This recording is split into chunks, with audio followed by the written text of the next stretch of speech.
மல்கியாவினுடைய புத்தகம், மல்கியா தீர்க்க தரிசன புத்தகம் 1ஆம் அதிகாரம் 2-3 வாசிங்கள். நான் உங்களை சிநேகித்தேன் என்று கர்த்தர் சொல்லுகிறார். அதற்கு நீங்கள்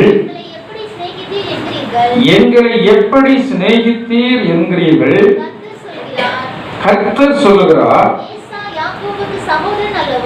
ஏசா யாக்கோபுக்கு சகோதரன் அல்லவோ? ஆகிலும் யாக்கோபை நான் சிநேகித்தேன், ஏசாவையோ நான் வெறுத்தேன். கர்த்தருடைய நாமத்திற்கு மகிமை உண்டாவதாக.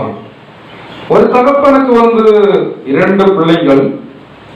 இந்த பிள்ளைகளிலே ஒருவன் நேசிக்கப்படுகிறான், ஒருவன் வெறுக்கப்படுகிறான்.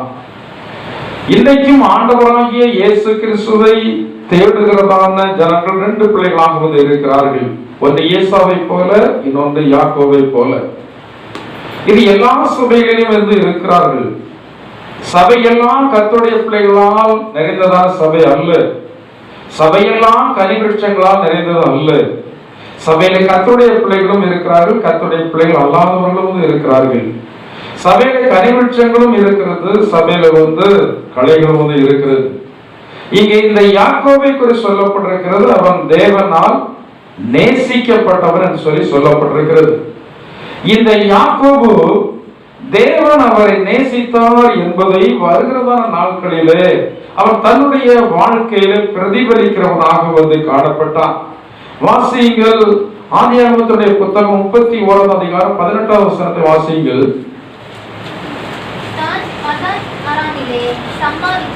தான் பதன் அராமிலே சம்பாதித்த மிருக ஜீவன்களாகிய மந்தைகள் அனைத்தையும் தன் பொருள்கள் எல்லாவற்றையும் எடுத்துக்கொண்டு கானான் தேசத்தில் இருக்கிற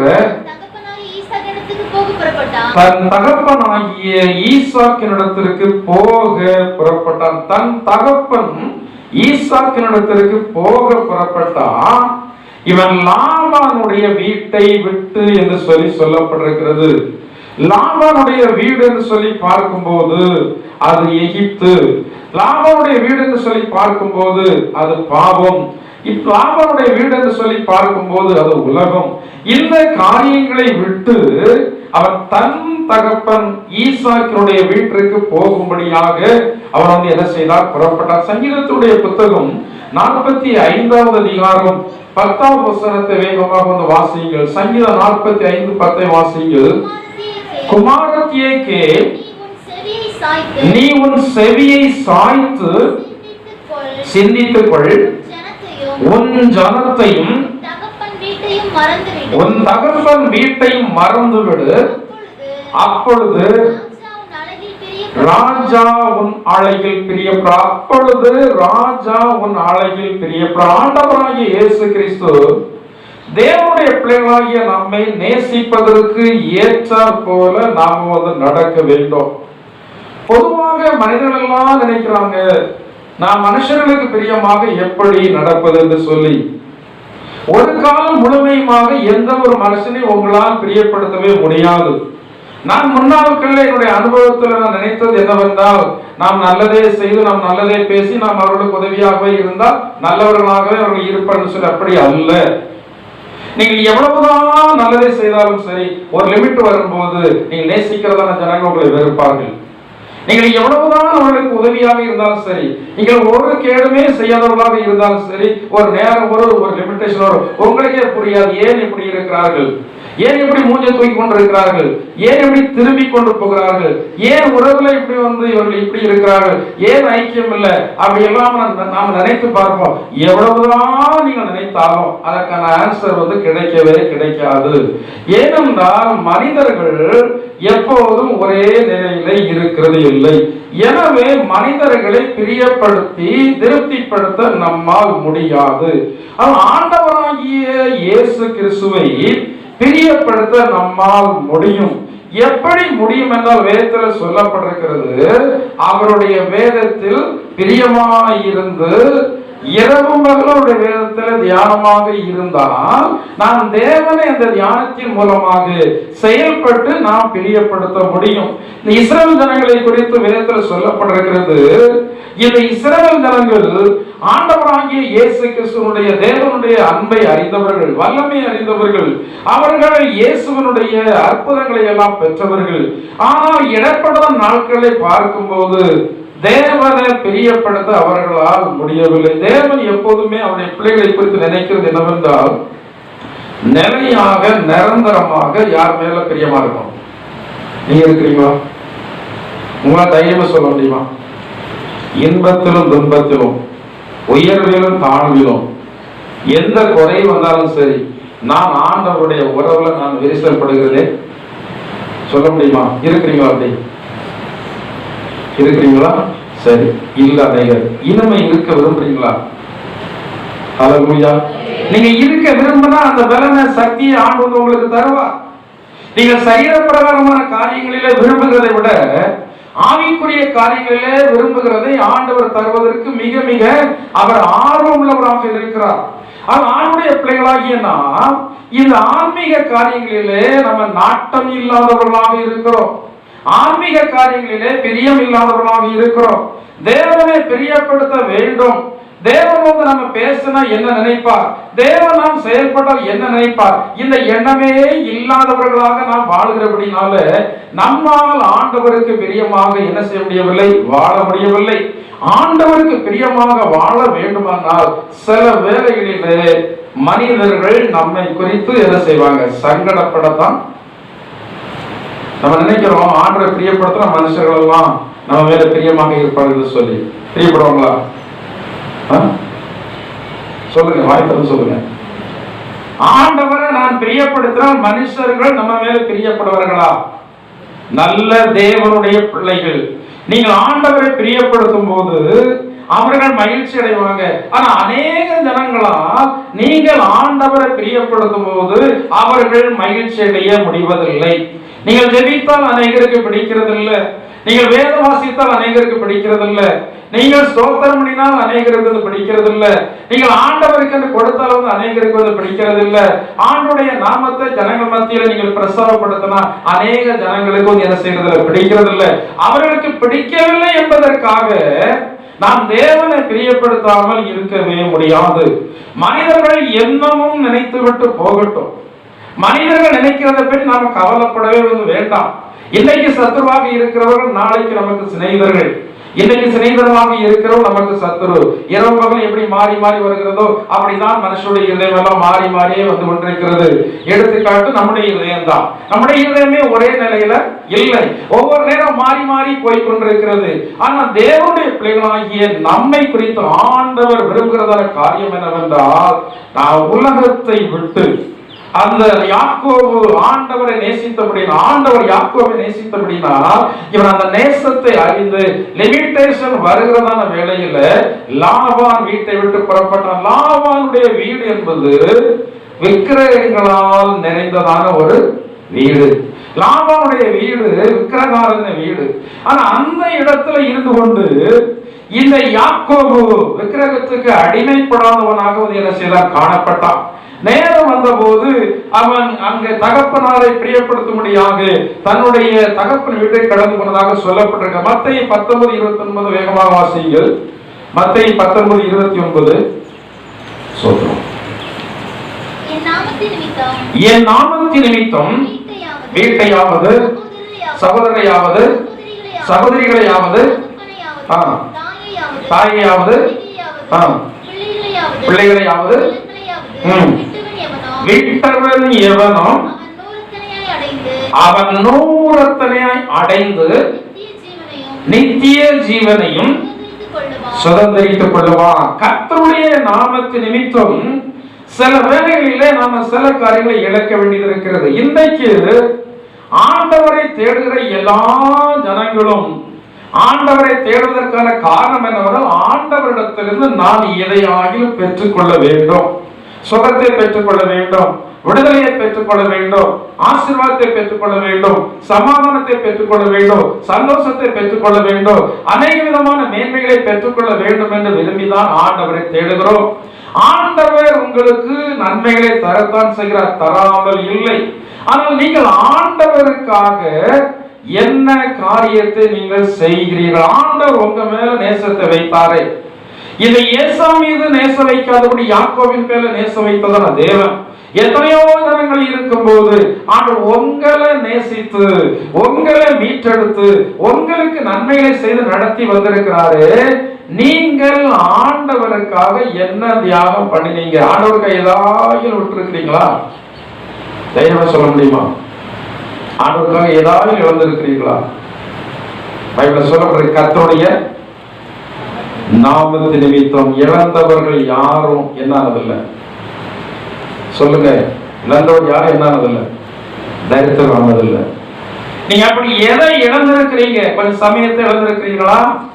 ஆண்டுடைய நாமத்து நிமித்தம் கொஞ்சம் பொருளாதாரத்தை, பணத்தை இழந்திருக்கிறீர்களா? ஆண்டுடைய நாமத்தின் நிமித்தம் நீங்கள் ஆண்டவரை தேடுகிறபடினால சில உறவுகள் உங்களை பகைப்பாங்க. இன்னைக்கு அநேகருக்கு உறவும் வேண்டும், ஆண்டவர் வேண்டும்.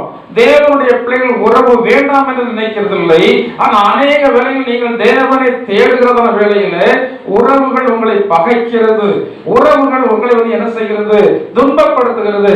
என்றாலும் ஆண்டவரை நேசத்தை அறிந்தவர்கள் இவர்கள் ஆண்டவர் மீது அன்பு கூர்ந்து, பரவாயில்லை அப்படி அவர்கள் பேசாவிட்டாலும் பரவாயில்லை, அவர் வீட்டுக்கு வராவிட்டாலும் பரவாயில்லை, அவர் ஒதுக்கி வைத்தாலும் பரவாயில்லை என்று சொல்லி ஆண்டவருக்காக வாழ்ந்ததான ஜனங்கள் நிச்சயமாகவே கர்த்தருடைய ஆசீர்வாதத்தை பெறுவார்கள். வேதம் சொன்னது சத்தியம்தான். இழந்தவர்களுக்கு ஆண்டவர் எத்தனை மடங்கு பலன் கொடுக்கிறார்? ஆயத்தரம் சொல்லுங்க. 100 ரத்தினம் முழு ஆசீர்வாதம், முழு ஆசீர்வாதம். நீங்கள் ஆண்டவருக்காக இழந்திருந்தா நீங்க சந்தோஷமா இருங்க. சில நேரங்களில் நீங்க ஆண்டவரை தேடுகிறபடினால வேலையை இழந்துடலாம். சில இடங்கள் வேலையை கொடுக்க மாட்டாங்க. நீங்க ஆண்டுடைய பிள்ளைகளாக இருந்தா வேலையை கொடுக்க மாட்டாங்க. நீங்க ஆண்டவரை விட்டுட்டு வாங்க வேலை தரும் அப்படிலாம் சொல்லுவாங்க. பரவாயில்ல, எனக்கு வேலை வேண்டாம். இன்னைக்கு அரசாங்கம் சிலருக்கு சலுகை கொடுக்கிறது. இந்த சலுகைக்காக இன்றைக்கு அநேகர் தாங்கள் இந்து என்று சொல்லி அடையாளப்படுத்துறாங்க. வீட்டுல இந்து என்று சொல்லி அடையாளப்படுத்துறாங்க. அங்கே ஆரை வரும்போது அங்க இந்து படம் தொங்க வேண்டும், அப்பதான் சலுகை. ஆண்டுடைய நாமத்தை மறுதலிக்கிறாங்க.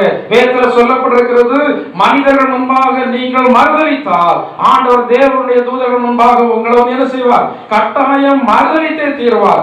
ஆண்டவருடைய நாமத்தின் நிமித்தம் நீங்கள் எல்லா இடத்திலும் தைரியமா சொல்லுங்க. அரசாங்கத்தை விட பெரிய ஐஸ்வர்யம் உள்ளதான தேவன் நம்முடைய ஆண்டவர். அவரிடத்தில் எல்லாம் இருக்கிறது. அரசாங்கத்தை நடத்துவதற்கு பொருளாதாரங்களை கொடுக்கிறது அவர்தான் கொடுக்க வேண்டும். அவர் கொடுக்காவிட்டால் அவர்கள் அரசாங்கத்தை நடத்த முடியாது. அப்படிப்பட்டதான தெய்வத்தை வழிபடுகிறதான நாம் ஆண்டவருடைய நாமத்திற்காக ஏன் இந்த நன்மைகளை எல்லாம் போனாலும் பரவாயில்லைன்னு சொல்லி நினைக்க வேண்டும்? தைரியமா சொல்லுவீங்களா? நீங்க சொல்லி இருக்கிறீங்களா? சொல்றது விளங்குதா உங்களுக்கு? எல்லா இடத்துலையும் அதிகாரிகள் மத்தியிலையும் சபையில மட்டும் பெரிய சாட்சி சொன்னா காணாது. சபையில மட்டும் ஆண்டுடைய பிள்ளைகளை மாதிரி நடிச்சால் காணாது. எல்லா இடத்திலையும் நீங்க தைரியமா சொல்ல. 10 நாளைக்கு முன்னாடி ஒரு வியவோ என்கிட்ட ரொம்ப பழக்கம். அப்ப அவர் சொன்னார், ரொம்ப நல்லா பேசுவார். என்னப்பா சார், உங்க கிறிஸ்தவங்க எல்லாம் இப்படி கிறிஸ்தவர்களா இருந்துட்டு எங்கிட்ட இந்துன்னு சர்டிபிகேட் கேட்டாங்க. என்ன சங்கடமா இருக்கிறது எங்களுக்கு. நாங்க அதிகாரிகளுக்கு பதில் சொல்லணும். ஒண்ணு அவங்க இந்துவா இருக்கணும், இந்து சர்டிபிகேட் நாங்க கொடுத்துருவோம். அவங்க விசாரிக்கும் போது யாரா இருக்கிறாங்க? கொஞ்ச நாளைக்கு முன்னாடி எனக்கு வேதனை. சபையில் இருக்கிற ஒருத்தங்களுக்கு இந்து சர்டிபிகேட் வாங்குவதற்கு விஓ நீங்க அவர்கள் இந்து சர்டிபிகேட் கொடுக்கணும் என்கிட்ட கேட்டார். நீங்க இந்து எழுதி கொடுக்க அறிக்கை கொடுக்குறீங்களான்னு கேட்டார். நான் கிறிஸ்தவன் சர்டிபிகேட் கொடுக்கறதுக்கு தான் இருக்கேன், இந்துன்னு சர்டிபிகேட் கொடுக்கறதுக்கு நான் கிடையாது. ஆண்டவராகிய தேவனை நீங்கள் எந்தெந்த இடத்துல எல்லாம் அறிக்கை செய்தீர்களோ ஆண்டவருடைய வார்த்தை சொல்கிறது, நீங்கள் என் நாமத்தை பிரஸ்தாபப்படுத்தினால் அதிகாரிகள் முன்பாக, நீங்கள் ஐஸ்வர்யமுள்ளவர்கள் முன்பாக, நீங்கள் எந்தெந்த இடத்தில் எல்லாம் என்னை மேன்மைப்படுத்துகிறீர்களோ அந்த இடத்தில் எல்லாம் நான் உங்களை என்ன செய்வேன்? மேன்மைப்படுத்துவேன். இன்னைக்கு எத்தனையோ தேவனுடைய பிள்ளைகள் அரசாங்கத்தினுடைய உதவி இல்லாமல் இருக்கிறாங்க, அவங்க செத்தா போயிட்டாங்க. அரசாங்கத்தினுடைய உதவி இருந்தால் அந்த குறிப்பிட்ட உதவி மட்டும்தான். ஆண்டவருடைய உதவி என்பது அதை விட பன்மடங்கு நமக்கு வந்து என்ன செய்ய கிடைக்கும். நான் நினைக்கிறதான காரியம், அரசாங்கத்தினுடைய உதவி நமக்கு தேவையில்லை. யாருடைய உதவி போதும்? ஆண்டவருடைய உதவி மட்டும் இருந்தால் போதும். ஏனால் ஆண்டவர் ஒருவனை உயர்த்தினால் அவனை தாழ்த்தத்தக்கதான சக்தி இந்த வானத்திலும் கிடையாது, பூமியிலே கிடையாது. எனவே நாம் ஆண்டவரை பிரியப்படுத்த வேண்டும். ஆண்டவர் நம்மை நேசித்ததை நாம் வந்து வெளிப்படுத்த வேகமாக கடந்து போகிறோம். அடுத்தபடியாக ஆதியாகமம் 32 அதிகாரத்துல 24வது வசனத்துல வந்து பார்க்கும்போது, இந்த யாக்கோபு தனிமையிலே ஆண்டவரிடத்துல ஜெபிக்கக்கூடியவனாக இருந்தான். ஜெபஜீவியம் உங்களுடைய வாழ்க்கையில இருக்க வேண்டும். ஆலயத்திலே வந்து மட்டும் ஜெபித்தால் போதாது, நீங்கள் தனி ஜெபத்திலே தரித்திருக்க வேண்டும். எத்தனை பேர் நீங்கள் தனியாக வந்து அனுதினமும் ஜெபம் பண்றீங்க? தைரியமா சொல்ல முடியுமா? நான் தனியா வந்து ஜெபம் பண்றேன். கர்த்தர் உங்களை ஆசீர்வதி, கர்த்தர் உங்களை ஆசீர்வதி. 1-2 பேர் வந்து இருக்கிறாங்க. கர்த்தர் உங்களை ஆசீர்வதிக்கட்டும். உங்களுடைய கரத்தை ஆண்டவர் பார்க்கிறார். தனி ஜெபம் இல்லாத வாழ்க்கை வனாந்தர வாழ்க்கை தான். நீங்கள் ஆன்மீக காரியத்திலையும் வந்து எழுத முடியாது. நீங்கள் சரீரப்பிரகாரமான ஆசீர்வாதத்திலையும் நீங்கள் வந்து மேன்மை அடைய வந்து முடியாது. நீங்கள் பண்ணுகிறதான ஜெபம் இப்போது ஒருவேளை உங்களுக்கு அதனுடைய மேன்மை மகத்துவம் தெரியாமல் இருக்கலாம். ஆனால் ஜெபம் ஜனங்களுக்கு முக்கியமான நேரம் வரும்போது அந்த ஜெபத்தினுடைய மேன்மை கட்டாயம் தெரிய வரும். சகோதரி ரீனா அவங்க சாட்சி சொன்னாங்க, எனக்கு வாழ்க்கையிலே இப்படி ஒரு சம்பவம் நடந்ததே இல்லை. நல்ல ஜெபம். ஏற்கனவே திருமணத்திற்கு முன்பதாக ஆவிக்குரிய சபைக்கு போய் கொண்டிருந்தவங்க சூழ் நிமித்தமாக சிஎஸ்எஃப் ஃபேமிலியில கட்டி கொடுத்திருக்கிறார்கள். ஆனா அந்த சிஎஸ்எஃப் ஃபேமிலியில போனதற்கு பிறகு இவங்களுடைய ஸ்பிரிச்சுவலை பார்த்துட்டு சபையிலலாம் சில பொறுப்புகள் எல்லாம் அதை சபையார் கொடுத்திருக்கிறாங்க. அந்த சில பொறுப்புகளை அவங்க வந்து என்ன செய்யறாங்க. ஆனா திடீர்னு சொல்லி இப்படிப்பட்டதான ஒரு நெருக்கடி, இப்படிப்பட்டதான ஒரு போராட்டம். ஆனா அப்படிப்பட்டதான நிலையை உருவாக்கினது அது வியாதி அல்ல, அது பலவீனப்படுத்தும் ஒரு ஆவி. அந்த பலவீனப்படுத்தும் ஆவி என்பதை அவர்கள் கண்டுகொண்டபடினாலதான் ஆண்டவர் அவர்களுக்கு இப்படிப்பட்டதான ஒரு வழியை ஏற்படுத்தி கொடுத்தார். நான் இப்போது சமீப காலமாக ஜெர்மன் வருகிறதான ஜனங்களுடைய வாழ்க்கையில காண்கிறதான காரியம் என்னவென்றால், சபைக்கு அவர்களுக்கு சம்பந்தமே இருக்காது, நமக்கு அவர்களுக்கு சம்பந்தமே இருக்காது. ஆனா அவர்களை எப்படியோ ஆண்டவர் திருப்பி எங்க கொண்டு வர்றார்? திருப்பி விடுதலை கொடுக்கிறதான இடத்திற்கு ஆண்டவர் அவர்களை கொண்டு என்ன செய்யறார்? விடுதலை கொடுக்கிறதான இடத்துல ஒரு நபர் வருகிறார் என்றால் அது அவர்கள் அல்ல, அது தேவன் அவர்கள் மேல் வைத்த கிருபையினால் வழி நடத்தப்படுகிறது. வரும்போது ரொம்ப ஒரு பதட்டத்தோடு ஒரு பயத்தோடு கூட வந்தாங்க. ஏனென்றால் அவர்களுடைய இருதயத்தில் என்னவென்றால், இப்படி நமக்கு ஒரு நேரமும் இருந்ததே கிடையாது. இப்படிப்பட்டதான குழப்பத்தில் நம்ம வந்து ஆளுகை செய்யப்பட்டு வருகிறோமே, ஏதோ ஒன்று நமக்குள்ள நடந்து கொண்டிருக்கிறது. அப்ப அவர்கள் ஏற்கனவே ஜெபிக்கிறவர்களாக இருந்தபடினால இந்த விடுதலைக்கு ஏற்ற இடத்திலே கொண்டு வந்தா. சிலர் வருவாங்க, ஆனா பாஸ்டர் சொல்றதும் என்ன செய்ய மாட்டாங்க, கேட்க மாட்டாங்க. பொதுவாக திடீர்ந்து வருகிறவர்களுக்கு நான் சொல்கிறத கேட்கிறதா முழுசும் கேட்கணும். பாதி கேட்டு பாதி கேட்காம இல்லை.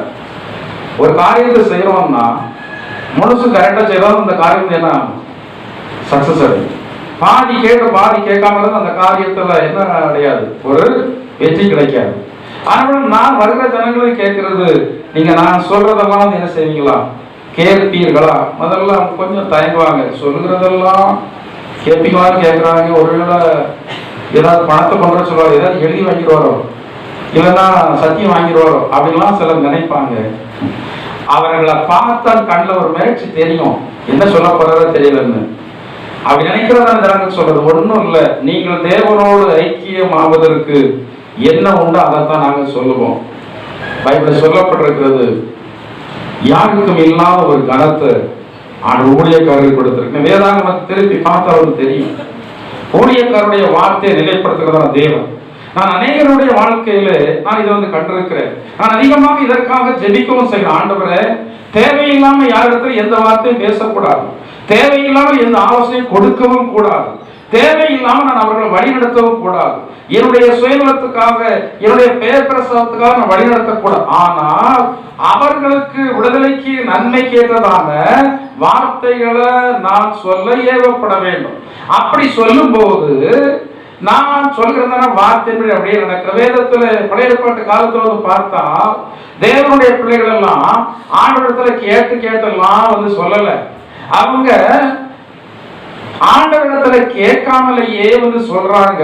அந்த காரியம் அப்படியே எலியா தீர்க்கதரிசி அந்த கேயாசினிடத்துல சொல்லி தங்கி இருக்கிறவன வீட்டுல இந்த பெண்ணுக்கு ஏதாவது குறை இருக்கிறதுன்னு சொல்லி கேட்கும் போது அந்த பெண்ணு சொல்றா, எனக்கு எந்த குறையுமே இல்லை. ஆனா அவளுக்கு என்ன இருக்கு? ஒரு குறைவு இருக்கு. என்ன கிடையாது? ஐஸ்வர்யமுள்ளதான ஒரு ஸ்திரீ, கனம்புரதே ஸ்திரீன்னு சொல்லி சொல்லப்பட்டிருக்கிறது. நல்ல பணக்கார ஒரு ஸ்திரீ. ஆனா என்ன கிடையாது? குழந்தை கிடையாது. இந்த தீர்க்கதரிசி ஆண்டவரிடத்துல போய் கேட்கல, அதற்காக மணிக்கணக்காக ஜெபிக்கவும் இல்லை. இவர் மனம் நிறைந்து, இவருடைய மனம் நிறைந்து இருக்கிற இருந்தால் எப்ப போனாலும் இந்த ஊழியக்காரரை விசாரிக்கிறது அந்த குடும்பம் தான். எனவே இவருக்குள்ள ஒரு பெரிய ஒரு எண்ணம், நம்முடைய தேவைகளை எல்லாம் சந்திக்கிறார். எதையுமே என்னிடத்தில் எதிர்பாராமல் வரக்கூடிய நேரத்தில் தங்க இடம் தருகிறாள், ஆகாரம் தருகிறாள், நம்மளை வந்து சகல சலக்கரணையோடு விசாரித்து வருகிறார். எனவே இவளுக்கு ஏதாவது நன்மை வேண்டும். இவளுடைய இருதயம் குளிர்ந்து இருக்கிறது அவள் செய்த உதவியின் மூலமாக. ஆனா அவள் சொன்னால் எனக்கு ஒரு குறைவில்லை என்று சொல்லி சொன்னாலும் கேயாசின் மூலமாக கேள்விப்படுறாரு இவளுக்கு குழந்தை கிடையாது என்று சொல்லி. இந்த தீர்க்கதரிசி ஆண்டவரிடத்துல கேட்டு சொல்லல, அது ஆண்டுடைய வார்த்தை என்று சொல்லி நான் சொல்ல மாட்டேன். அது யாருடைய வார்த்தை? அது தீர்க்கதரிசியுடைய வார்த்தை. அந்த தீர்க்கதரிசி மனப்பூர்வமாக மனநிறைவாக சொல்லுகிறான், ஒரு பிராண உற்பத்தி காலகட்டத்துல உனக்கு ஒரு குழந்தை இருப்பான்னு சொல்ற. அதே போல அவள் ஒரு குழந்தை வந்து என்ன செய்தால்? பெற்று எடுத்தான். தேவனுடைய பிள்ளைகளுடைய வார்த்தைய கர்த்தருடைய நாமத்தின் நிமித்தம் கனமாக நினைக்கிறவர்கள். ஊழியக்காரங்க சில வேளைகளில் வயது குறைந்தவங்களா இருப்பாங்க, சில வேளைகளில் படிப்பறிவு இல்லாதவர்களாகவே இருப்பாங்க. விசுவாசிகள் கலெக்டரா இருப்பாங்க, விசுவாசிகள் வந்து டாக்டரா இருப்பாங்க, விசுவாசிகள் வந்து இன்ஜினியரா இருப்பாங்க, விசுவாசிகள் கோடிக்கணக்கான ரூபாய் சொத்துக்கு அதிபதியாக இருப்பாங்க. ஆனாலும் தேவனுடைய ஸ்தானாபதியாகிய தேவனுடைய ஊழியக்காரருடைய வார்த்தையை மதித்து கீழ்ப்படுகிறதான ஜனங்களுக்கு கர்த்தர் அவர்கள் சொன்ன வார்த்தையின்படியே நடக்க செய்கிறார். ஹல்லேலூயா. ஊழியக்காரர்கள் சும்மா ஜெபிக்கிறது ஜெபம் அல்ல. நீங்க ஜெபம் பண்ண சொன்னா நாங்க ஜெபிப்போம். ஆனா எங்க இருதயம் உங்க மேல எப்படி இருக்கிறது உங்களுக்கு தெரியுமா? தெரியுமா? நேற்று தான் என்னோட சண்டை போட்டிருப்பீங்க. இன்னைக்கு வந்து நீங்க ஜெபம் பண்ண சொன்னா ஜெபம் பண்ணுவேன். அப்ப சபிச்சு ஜெபம் பண்ண மாட்டேன். அப்போ எப்படிதான் ஜெபம் பண்ணுவேன்? என்னுடைய வாய் என்ன செய்யும்? இருதயம் என்ன நினைக்கும்?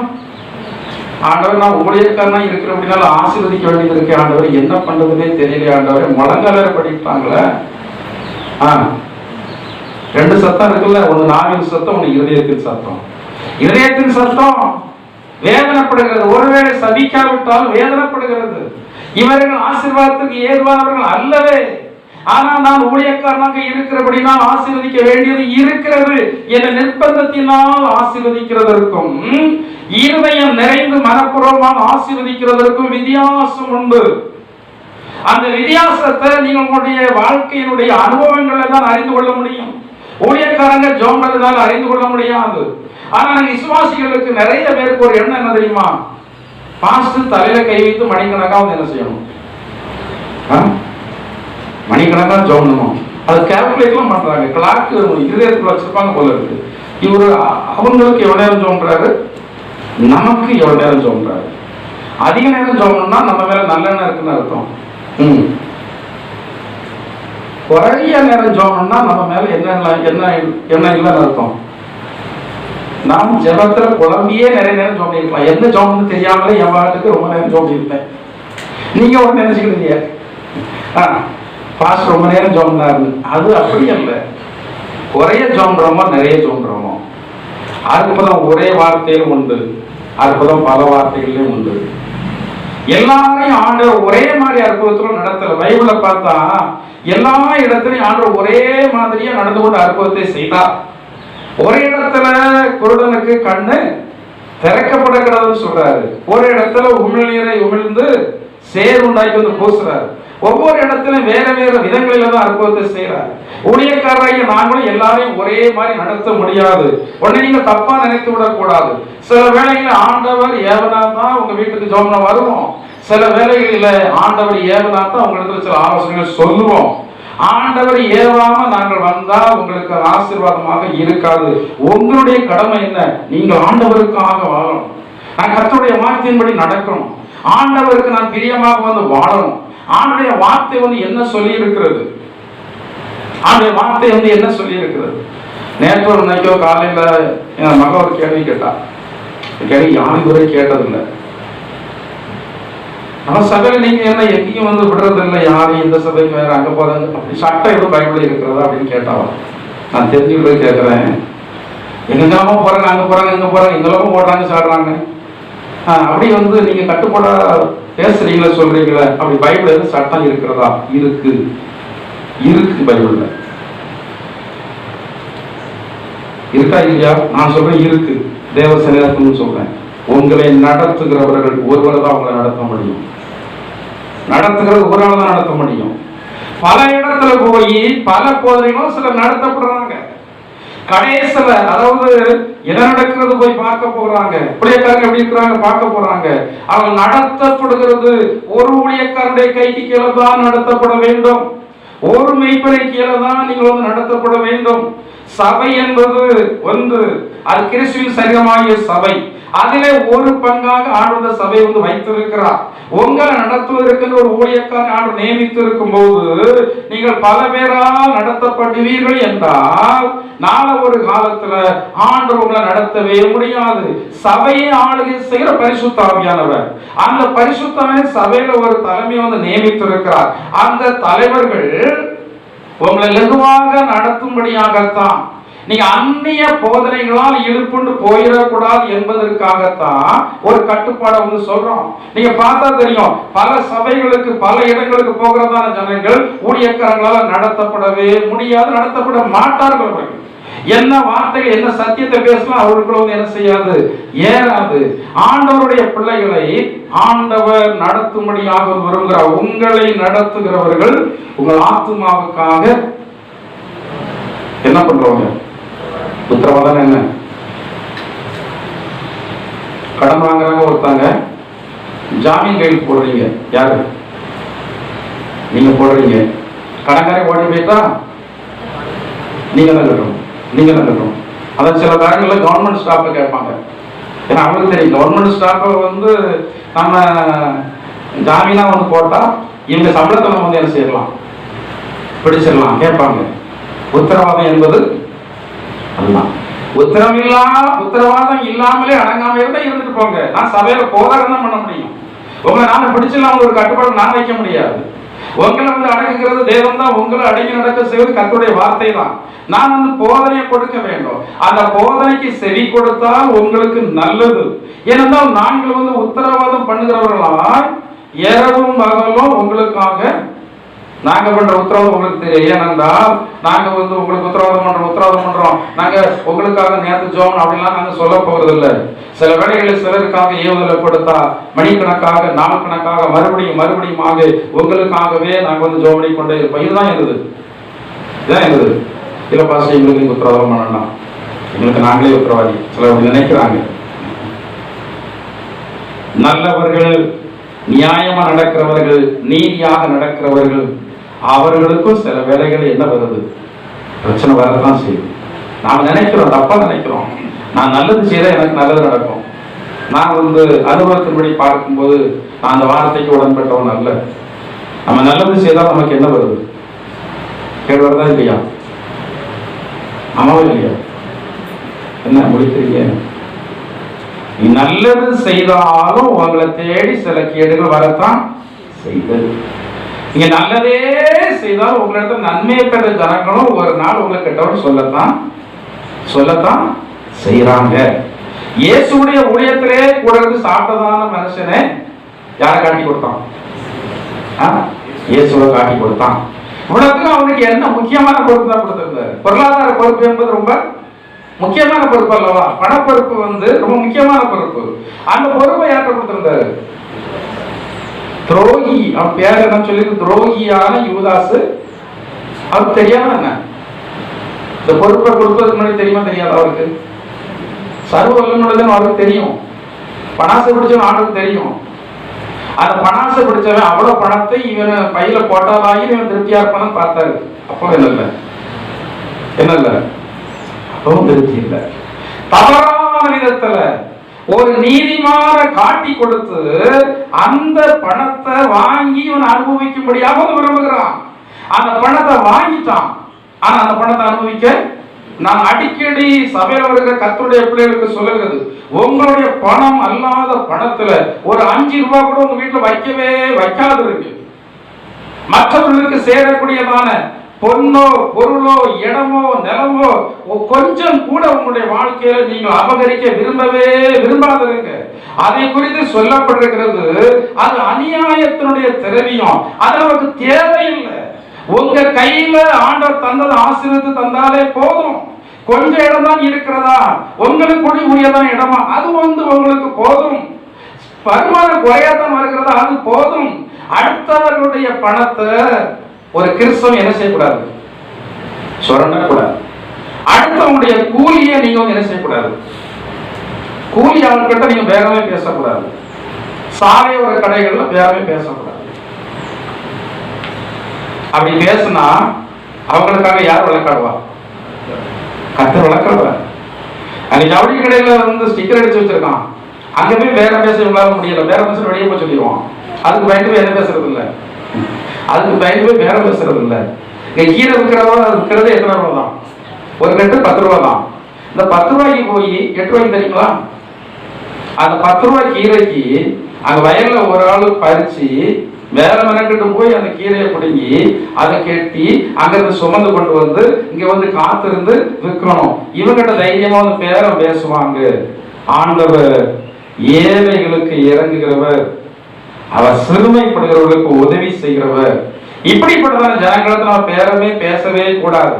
5 ரூபாய் 10 ரூபாய் போகட்டும், மருத்துவமனையில போடுறாங்களோ பில்லு போனா நீங்க இதெல்லாம் கரெக்டா இருந்தா அந்த பில்லு வராது உங்களுக்கு. நீங்க வியாதியோடு போனாலும் கூட உங்களுக்கு ஒரு டெஸ்ட் பண்ண வேண்டியது அவசியம் இல்லை, நல்லா இருக்கிறீங்கன்னு அனுப்பி விடுவான். உங்களுக்கு சுகம் ஆயும் அதுக்குள்ள. ஆனா நீங்க இப்படி அநியாயமாக சில காரியங்களை செய்கிறபடினால உங்களுக்கு நியாயமாய் ஆண்டவர் தருகிறதை உங்களால் அனுபவிக்க என்ன செய்ய முடியவில்லை. எடுத்த வேத போதில் வருகிற இந்த யாக்கோபு எப்படி இருக்கிறானா, தனித்து இருந்து என்ன செய்யறான், ஜோம்றான். வேகமாக வசனத்தை மட்டும் சொல்லி நான் கடந்து போகிறேன். ஆதியாகமம் 32:27 அவன் தன் பாவி என்று என்ன செய்யறான், ஒத்துக்கொள்கிறான். 33:3 அவன் சகோதரனோடு என்ன ஆகுறான், தைரியமா சொல்ல முடியுமா, நான் எல்லாரோடும் சமாதானமா இருக்கிறேன் சொல்ல முடியுமா? யாவரோடு சமாதானம். பைபிள சொல்லி இருக்கிறது, யாவரோடு சமாதானமாக இருக்க விருப்பமாகி இருக்கான். ஊழியக்காரன் கடந்தும் 4 கணக்காக சொல்லிட்டு இருக்கான், ஆண்டவரே இப்ப சமாதானமா இருக்கணும், சமாதானமா இருக்கணும். ஒவ்வொரு நேரம் கம்பெனியில் கொண்டு கொடுக்க போகும்போது இதான் ஞாபகத்துக்கு ஆண்டவர் சமாதானம் இல்லையே. குறிப்பிட்ட சபைகள் ஒவ்வொரு கம்பெனிகளுக்கும் எல்லாரும் எழுப்பி என்ன சொல்லணும், சாட்சி சொல்லணும். இல்லை என்ன கொடுக்க மாட்டாங்க, கம்பெனி கொடுக்க மாட்டாங்க. ஒரு குறிப்பிட்ட சபை இப்போ கொஞ்சம் நாளைக்கு முன்னாடி ஒரு அதிகபட்சமான 10 வருஷம் இருக்குன்னு நினைக்கிறேன். ஊழியக்காரருக்கும் சபை விசுவாசிக்கும் ஒரு மனக்கசப்பு. என்ன மனக்கசப்புலாம் வேற பெரிய ஒரு மனக்கசப்புலாம் இல்லை.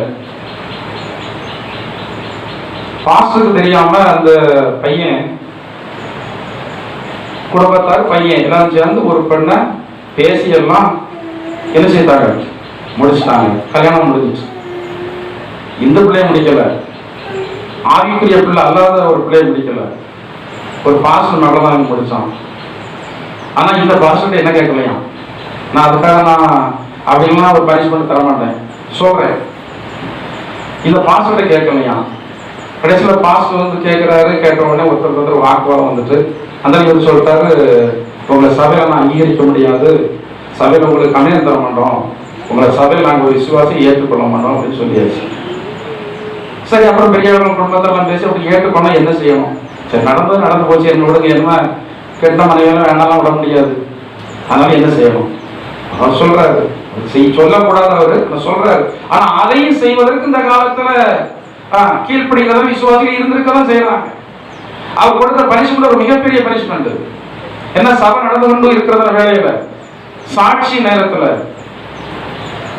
அந்த வாசல்ல இருந்து கணவன் மனைவி முழங்காலே முன்னாடி வரைக்கும் வந்து 2 பேரும் எழுந்தி, நான் பாஸ்டர் மதியாமல் நான் ஆண்டவருக்கும் நான் வந்து துக்கப்படுகிறதா விதத்தில் இப்படி ஒரு காரியத்தை நான் செய்யறேன், எனவே சபையார் மன்னிக்கணும், பாஸ்டர் மன்னிக்கணும். அவர் செய்திருக்க கூடாது. அது இதெல்லாம் ஒரு இதெல்லாம் பனிஷ்மெண்டே கிடையாது. சொல்றேன், அப்படிப்பட்டதான இடத்திலேயும் இந்த விசுவாசிகள் நல்மனம் பொருந்த வேண்டும் என்பதற்காக என்ன செய்யறாங்க, நல்மனம் பொருந்துறாங்க. விசுவாசிகள் ஊழியக்காரங்க மட்டுமல்ல, ஒரு விசுவாசிட்டு பேசாம இன்னைக்கு சண்டை போடுறீங்க, நீங்க நினைச்சா சண்டை போடுவீங்க, ஒரு 2 மாசம் பேச மாட்டீங்க, உங்களுக்கு தேவையா இருக்கும் இடத்துல அவங்களுடைய உதவி, திரும்ப சைடா வந்து அப்படியே மெதுவா தேய்ச்சிக்கிட்டே வந்து பேசுவீங்க. இது என்ன கிறிஸ்தவ வாழ்க்கை? என்ன கிறிஸ்தவ வாழ்க்கைன்னு நான் சொல்றேன். நல்லா பேசிக்கிடுங்க. இல்ல அவருடைய நடவடிக்கை சரியில்லையா, என்னையாவது சும்மா பட்டுப்படாம பேசிட்டு போங்க, ஏன் வந்து விரோதிக்க வேண்டும். இதை யாக்கோபுக்குள்ள ஒரு பெரிய ஒரு கஷ்டம். ஏசாவோடு நம்ம வந்து விரோதம் பாராட்டிட்டு வந்துட்டோமே, இப்ப ஏசாவோடு என்ன பிறந்தோம், நல்மனம். அதுக்கு எவ்வளவு செலவானாலும் பரவாயில்லை. நல்மனம் பொருந்தும்படியா முதலாவது என்ன கொடுக்குறான், அவனுக்கு வெகுமதிகள் ஒன்று அனுப்பணும். உழைச்சி சம்பாத்தியம் பண்ணது, கஷ்டப்பட்டு சம்பாத்தியம் பண்ணது யாரு, யாக்கோபு. என் வெகுமதி வந்து அனுப்புறான். அந்த வெகுமதி அவன் ஏற்றுக்கொள்ளலை. ஏசா வந்து வெகுமதியை வந்து ஏற்றுக்கொள்ளல. ஆனா இவன் வந்து வெகுமதி அனுப்பிட்டு அவரை சமாதானப்படுத்தி எப்படியாயும் என்ன ஆகணும், ஒப்புரவாகணும். உலகத்துல நாம வந்து ஒன்னும் கொண்டு போக போறது இல்லை. ஜீவன் வந்து இருந்துதான், ஒரு பலூன்ல இருக்கிறதான காத்து தான் என்பதை நீங்க மறந்து போய்விடக்கூடாது. பலூன் கொஞ்சம் தவறா பிறந்து ஒரு முள்ளு மரத்துல எப்படி விடுதலை டக்குன்னு போயிருமோ, அதே போல நம்முடைய வாழ்க்கையும் அப்படிப்பட்டதுதான். இந்த உலகத்துல இருக்கிற வரைக்கும் தான் நீங்க ஆண்டவருக்காக செயல்பட முடியும். நீங்க மறித்து நீங்கள் பேசப்படக்கூடியவர்களாக இருக்க வேண்டும். உங்களுடைய குடும்பத்தாரால பேசப்பட வேண்டும். தம்பி சொன்னது மாதிரி உங்களுடைய மாமியாரால மருமகளால நீங்க வந்து பேசப்பட வேண்டும். ஒருத்தருக்கு ஒருத்தர் சமாதானம் இல்லாம, பேச்சுவார்த்தை இல்லாம, ஒருத்தர் வேதனைப்படுத்தி கஷ்டப்படுத்திட்டு நம்ம குடும்பத்துல இருந்தா எப்படி நாம தேவனுடைய பிள்ளைகள்? நம்ம எப்படி தேவனுடைய பிள்ளைகள்? நாம நல்மனம் பொருந்த யாக்கோபை ஆண்டவர் நேசித்ததான காரணத்திற்காக அவர் முழு காரியங்களும் என்ன செய்யலாம், ஒப்புரவாகணும்னா யார் பெருசு இதெல்லாம் பார்க்க கூடாது.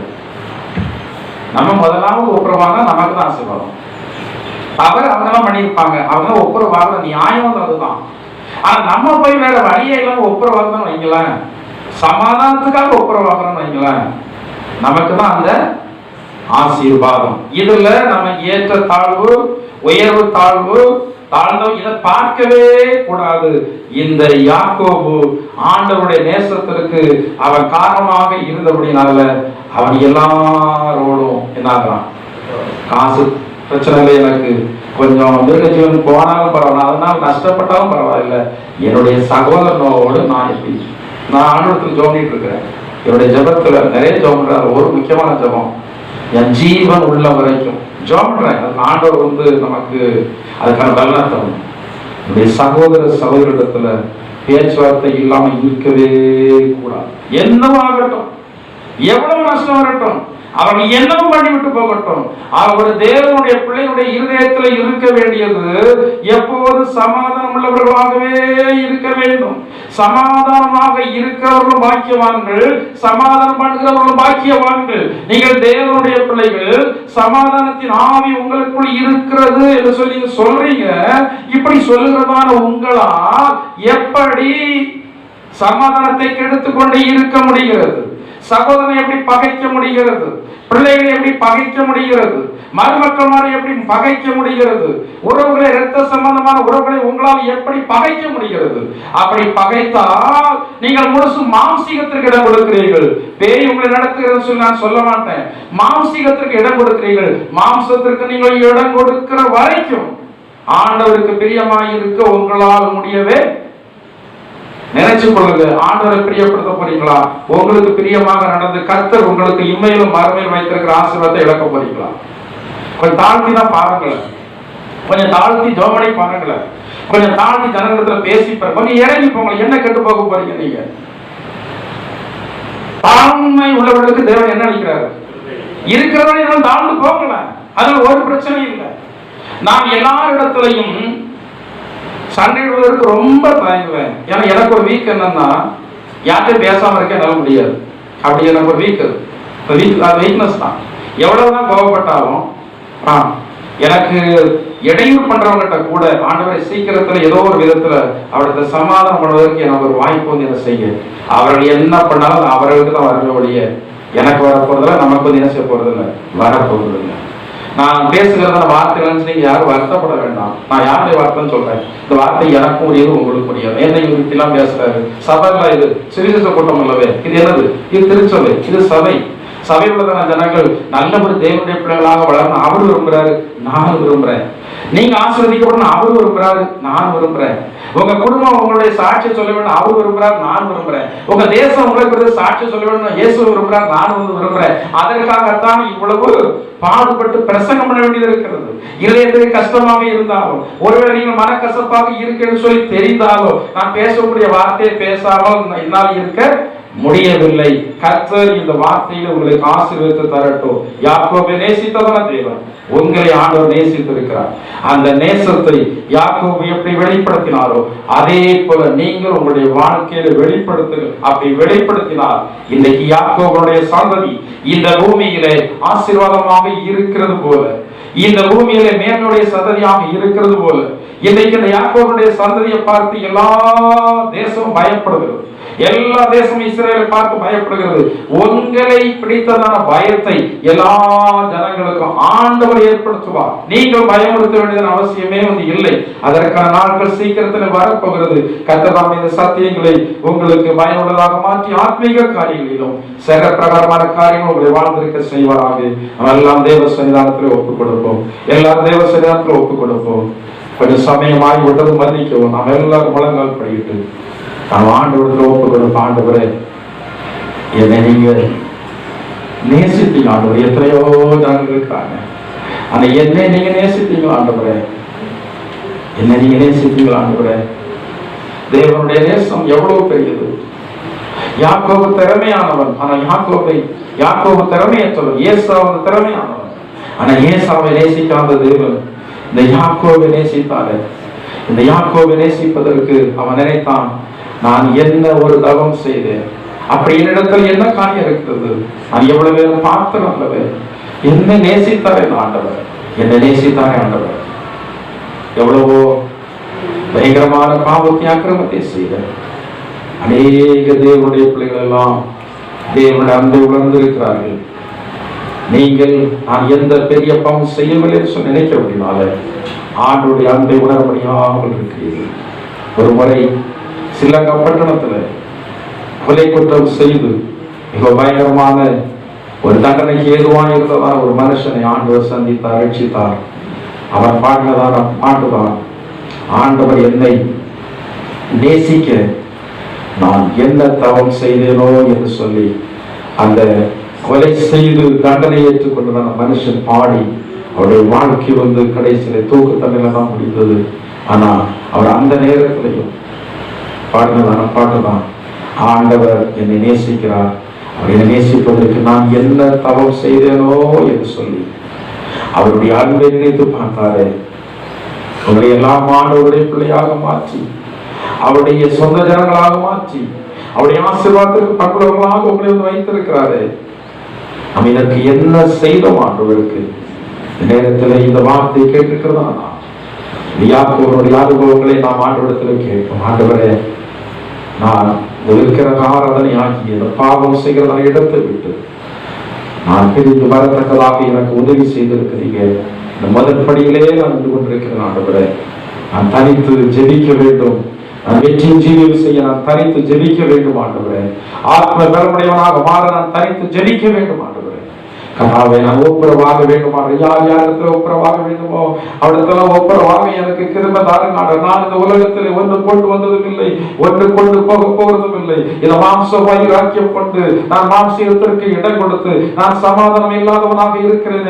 என்னுடைய சமாதானத்தை கெடுத்து நான் இருக்கிற சுற்றுப்புறத்துடைய சமாதானத்தை கெடுத்துக் கொண்டிருக்கிறேன். ஆண்டவரே, கர்த்தர் எனக்கு இப்போது கிருபை தாருங்க. ஆண்டவரே, நான் என்னை தாழ்த்தி ஒப்புரவாக எனக்கு கிருபை தாருங்க என்று சொல்லி ஆண்டவரிடத்தில் ஒப்பு கொடுப்போம். கர்த்தருடைய வல்ல பிரசன்னத்தால் உங்களை நிரப்பி அப்படிப்பட்டதான அனுபவத்தை உங்களுடைய வாழ்க்கையிலே செயலாற்ற கர்த்தர் உதவி செய்வாராக. ஹல்லேலூயா. கர்த்தாவே, நாங்கள் உம்மை நன்றியோடு ஸ்தோத்திரிக்கிறோம். எங்கள் அன்பின் பரலோக பிதாவே, நல்ல இயேசுவே, இந்த வாரத்தில் உம்முடைய சன்னிதானத்திலே கடந்து வந்து உம்முடைய நாமத்தை பாட துதிக்க ஆராதனை செய்ய கிருபை செய்தீங்க. உம்மை நன்றியோடு ஸ்தோத்திரிக்கிறோம். ஆண்டவரே, எங்கள் ஆராதனை அங்கீகரித்த தேவனை எங்களை ஆசீர்வதித்து உம்மை நாங்கள் நன்றியோடு ஸ்தோத்திரிக்கிறோம். ஆண்டவரே, கேட்ட சத்திய வார்த்தைகளுக்காக நாங்கள் உம்மை நன்றியோடு ஸ்தோத்திரிக்கிறோம். ஆண்டவரே, எங்களை நேசிக்க கர்த்தர் எவ்வளவு அன்பை எங்கள் மீது வைத்து எவ்வளவு கிருபையை வைத்து ஆண்டவரே, நாங்கள் இதற்கு எவ்வளவு பார்த்து நல்ல இதை நாங்கள் அறிந்து கொள்வோமானால் நாங்கள் உமக்காக ஜீவிக்க முடியும். ஆண்டவரே, நாங்கள் உமக்காக எழுப்பி பிரகாசிக்க முடியும். நாங்கள் உமக்காக வெற்றி பெறதான ஜீவியம் செய்ய முடியும். ஆண்டவரே, இதற்கான வல்லமையினாலும் இதற்கான பரிசுத்த ஆவியானவருடைய அபிஷேகத்தினாலும் இந்த சபையிலே கடந்து வந்திருக்கிறதான எல்லா ஜனங்களையும் நிரப்புவீராக. ஆண்டவரே, இந்த சபையிலே ஒருவர் கூட கர்த்தருடைய ஸ்தோத்திரமானவரே ஆசீர்வாதத்தை பெறாமல் இருக்க கூடாது. ஆண்டவரே, உம்முடைய நேசத்தை பெற்றிருக்கிறதான ஜனங்கள் உம்மை நேசிப்பதின் மூலமாக கர்த்தாவே இப்படிப்பட்டதான மேன்மையான அனுபவங்களின் வழியாக செயல்படத்தக்கதாக ஒவ்வொருவரையும் கர்த்தர் பலப்படுத்துவீராக. வந்திருக்கிற எல்லாரையும் ஆசீர்வதிங்க. வராத ஜனங்கள் வரநாட்கள் அழைத்து வாருங்க. சமீபத்தில் தூரத்தில் இந்தியாவின் பல மாநிலங்களிலும் வெளிநாடுகளில் எங்களோட ஐக்கியப்பட்டிருக்கிற உண்டு எல்லாருக்காக ஜெபிக்கிறோம். எல்லாரும் அவரவர்கள் இருக்கிற இடத்துல ஆசீர்வதிங்க. ஆண்டவரே, வருகை தாமதிக்காமல் நாங்கள் மறுபடியும் உம்முடைய சன்னிதானத்திலே கடந்து வந்து ஆராதிக்க கிருபைதாருங்க. எங்களுடைய அனுதின வாழ்க்கையிலே எங்களோடு கூட இருந்து கொடிய வியாதிகளுக்கு விலக்கி காத்துக் கொள்ளுங்க. பல்லாத மனுஷனுடைய சதி செயலுக்கு விலக்கி காத்துக் கொள்ளுங்க. சத்துருடைய வஞ்சை கிரியைகளுக்கு விலக்கி கர்த்தர் காத்துக் கொள்ளுங்க. இவனுடைய போக்கு வரவு எல்லாவற்றிலும் உம்முடைய பாதுகாப்பையும் உம்முடைய ஆசீர்வாதத்தையும் கர்த்தர் தர வேண்டுமாறு ஜெபிக்கிறோம். ஆண்டவரே, வந்திருக்கிற எல்லாரும் இப்படிப்பட்டதான சத்திய அனுபவத்தின் வழியாக ஜீவிக்கத்தக்கதாக தேவன் நாமே ஒவ்வொருவரையும் வழிநடத்த வேண்டுமாறு இயேசுவின் நாமத்தால் ஜெபிக்கிறோம். ஜீவனுள்ள பிதாவே, ஆமென்.